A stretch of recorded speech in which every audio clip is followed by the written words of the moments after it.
Une question de Benoît Balderacci, j'espère que je prononce bien son nom.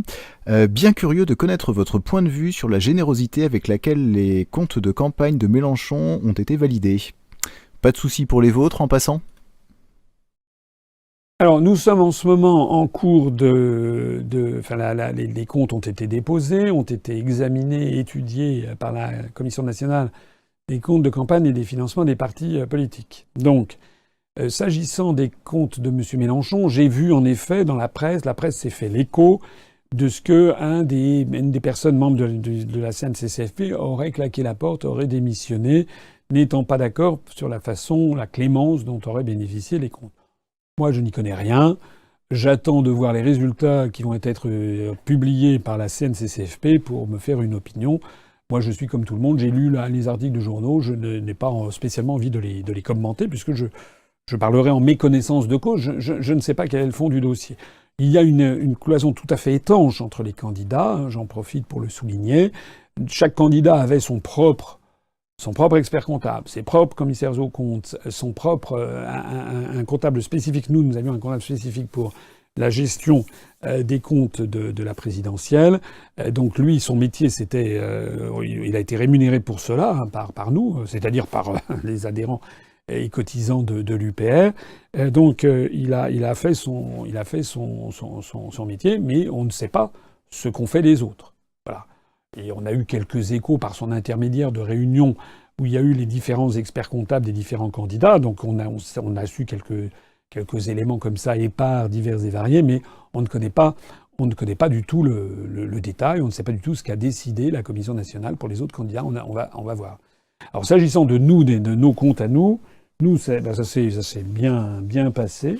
J'en profite pour le dire parce que moi j'ai reçu tout à fait à la fin de l'année, c'était un cadeau de Nouvel An. J'ai reçu le courrier de la CNCCFP ici, qui fait plusieurs pages et qui dit notamment après avoir entendu les rapporteurs, donc la CNCCFP, la Commission nationale des comptes de campagne et des financements politiques, a constaté que le compte de campagne de M. François Asselineau, c'est moi, a été déposé conformément aux dispositions législatives applicables et qu'il fait apparaître un montant de recettes déclarées, etc. Donc 1 200 000 et quelques mille euros. Donc ça, c'est dans l'avis définitif, et ça se conclut, la commission décide. Le compte de campagne de M. François Asselineau est approuvé. Alors, après réformation, il y a quelques menus, il y a quelques dépenses, quelques milliers d'euros qui ont été déclassifiés, mais rien de fâcheux. Il semble que la commission... Bon, il y a d'ailleurs quelques petites critiques qui sont faites avec lesquelles nous ne sommes pas d'accord. On aura l'occasion de s'exprimer, le cas échéant, si nécessaire. Enfin, l'essentiel, c'est que nos comptes ont été approuvés et qu'ils sont très...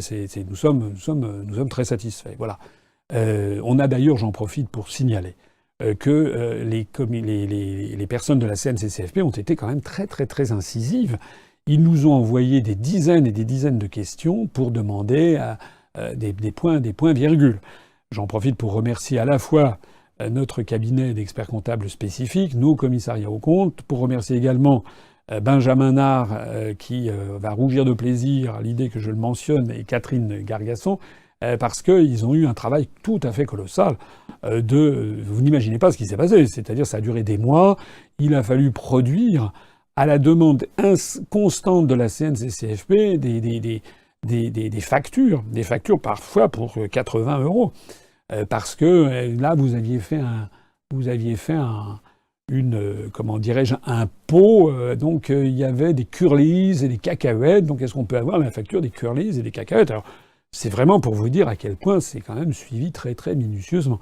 Alors on a une réformation, comme je vous l'ai dit, de quelques milliers d'euros, c'est-à-dire que la CNCCFP ne reconnaît pas certaines dépenses à certains endroits, parce qu'on est dans le domaine parfois de la pure appréciation.